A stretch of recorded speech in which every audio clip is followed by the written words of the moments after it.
ګورئ دا په یاد ولرئ ځوانانو، زه به یوه خبره درته وکړم.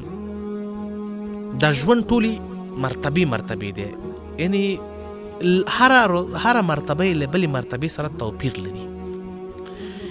که ته له سهاره تر ماښامه او له ماښامه تر سهاره پورې د لامبو وهنې فلم وګورئ یا فلمونه وګورئ، ته هیڅ وخت صحیح لامبو وهونکی نشي جوړېدی. ولې؟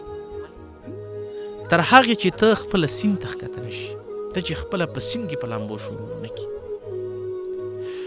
نورونو ډېری ځوانان موږ داسې وینو چې په کور کې ناست دي، کاروبار نه کوي، روزګار نه کوي، په کوچني کار باندې شرمېږي، په یو عادي کار باندې شرمېږي، شرم کوي، خو بیا د ښه ژوند خوبونه ویني.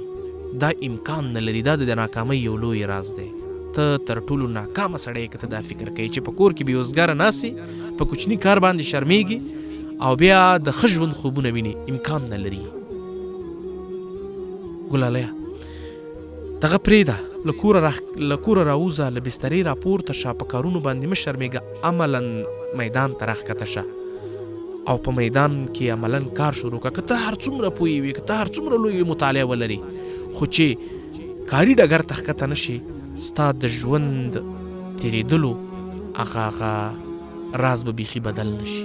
ستا ژوند تېرېدل به ډېر ستونزمن شي. نو ګله ته داسې کار وکړه چې له خپلې بسترې راپورته شه او له خپل هغه له کوره را بهر شه او د لټۍ څادر له ځانه لرې کړه او عملا د ژوند تېرولو هغه ځای ته راشي، په هغې باندې ستا ژوند تېرېږي او ستا ژوند پیښه کېږي. کاروبار میدان ته راودانګه، ته بیا وګوره چې ستا ژوند کې څومره تغییر راځي. دا ستا په ژوند کې تغییر نشي راوستلی چې ته ډېره مطالعه ولري، ته ډېر غټ هر څه ولري. صحیح ده، مطالعه او هر څه ډېره پوهه ډېره مهمه ده، خو عملا په میدان کې تجربه لاسته راوړل دا یو تر ټولو لوی هنر دی د ژوند د تېرولو، یو غټ هنر دی. نو عملا نورونو په کور کې او په بېوزګارۍ هېڅ نه کېږي. عملا کوچني کار نه شروع وکړئ، ولو که یوه ډېره ادنا کار وي، په هغې نه کار شروع کړئ، تاسې بیا وګورئ چې ستاسې ژوند کې به څومره تغییر راځي.